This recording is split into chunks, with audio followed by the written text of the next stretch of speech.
Yo, what up, weekend? That means it's time for a brand new anime streaming showcase. We are in the Summer of Anime Streaming showcase. I'm hoping you guys are all super cool, and literally and figuratively, it is hot.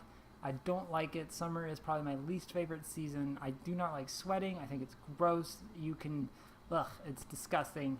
But anyway, that's not what we're here for. We're here for anime, and I've got just the anime that's basically a summer goddamn blockbuster. And it's so fucking cool. It's so over the top. It's fantastic. So we're just gonna hop right into Black Lagoon and we're gonna talk the shit out of this show. Let's go. I'm a pretty open person about a lot of my hobbies and interests, but if there's one thing that I don't like talking about in public, it's anime. Now, obviously, if you're watching this, it's apparent that I'm not that closed off about it online. I mean more in public or work-related areas. Anime is a very niche interest. I understand that. I know that. And it's one that it often has a stigma about it. Adult cartoons in the West can still be seen as an almost lazy form of entertainment, often childish. Well, because children watch cartoons, adults watch live-action programs like Game of Thrones. Trying to explain anime to an outsider is getting a little bit easier, especially compared to 20 years ago, but people are still unsure and unfamiliar of the medium. But if there was ever a time someone new to the fold requests what's a good to great series to start off with, I generally have a few options. And Black Lagoon is often near the top of that list, because it's a perfect blend of Studio Madhouse's ability with the Hollywood and Hong Kong action film styles that captivates worldwide audiences. If you really like movies like John Wick or The Raid, then Black Lagoon is just that. It's only animated and thus making for more unbelievable action to devour. Black Lagoon itself is almost very foreign to anime in the sense of its principal presentation and its plot. Yes, it's a Japanese cartoon by definition, but that's about as uncertain one should be towards Black Lagoon. It's way more Hollywood than it is actually anime, and it showcased bombastic gunfights and eye-blistering car chases through various cities around the world that harken to a totally different style. There are none of the off-putting, big-eyed, half-naked, are they even legal-age characters to lust over. There's no person screams for 5 episodes to power up moments.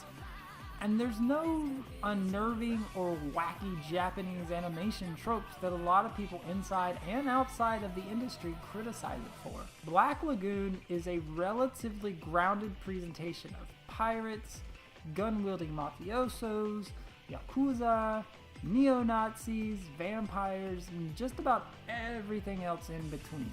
There is rarely an episode that doesn't have at least a single gunshot, since nearly every character is as trigger-happy as can be.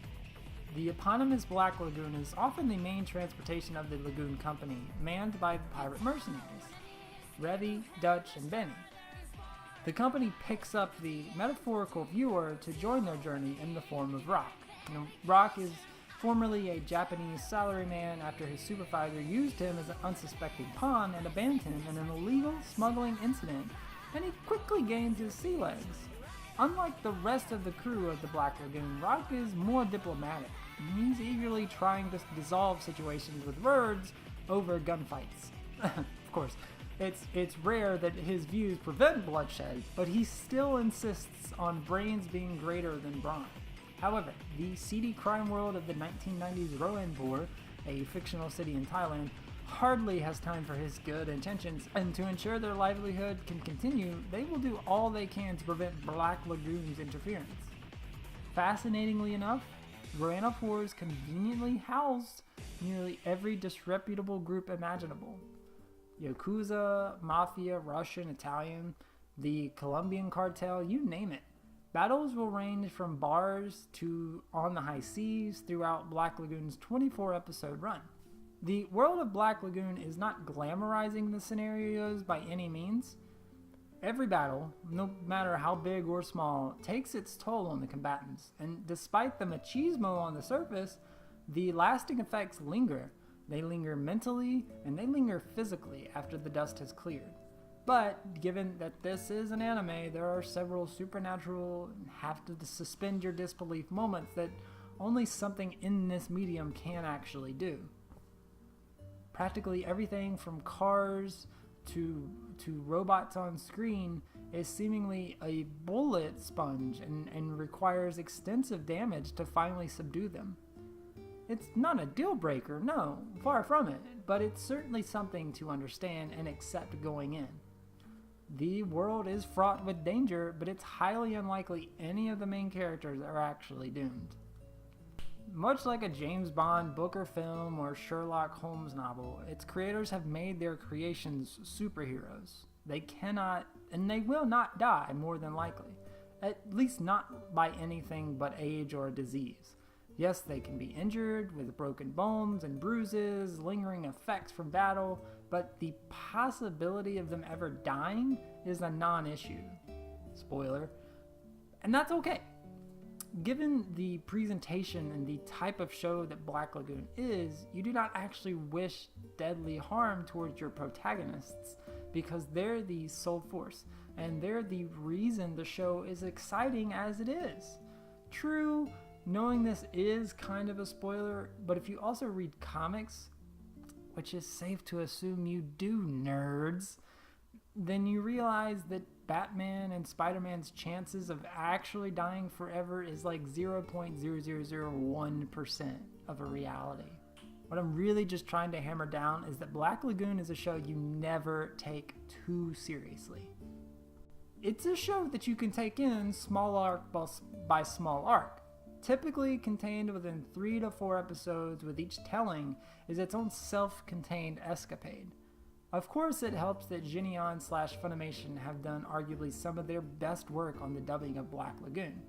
Considering this is dubbed in 2008 and the industry still hadn't quite landed its foothold in the US at this time, the dubbing team fully embraced the style of Black Lagoon and created a memorable, perfect dubbing. The dialogue fits every mood and gunfight as applicable, with smaller, more tender voices suiting their respective moments, while swears litter the battleground just as much as any bullet casing. Everyone's voice fits their character and it radiates personality. If you enjoy zany, unrealistic action of the 80s and 90s and you can tolerate a ton of gunfights interspersed with exposition from time to time, then Black Lagoon is an anime for you. Black Lagoon's legacy will forever remain one that is instantly accessible to those a bit wary of the anime medium, but if you can tolerate action to an absurd level and you have a weekend to spare indulging it, go check it out. And if that's not enough, there is a full arc that's devoted to killing a ton of neo-Nazis. And given the current political landscape, that's about as refreshing and welcoming as anything else I can ask for. Now, no, I never condone genocide. It's despicable. But I do condone violence toward neo-Nazis and their laughable cause. Fuck them! Fuck neo-Nazis, man! Anyway, Black Lagoon is glorious, and I cannot recommend it enough. And you can find it on Hulu and Funimation, both subbed and dubbed. And I think you should check it out. There it is, episode 2 of Summer of Anime Streaming Showcase. Thank you for joining me on my sass.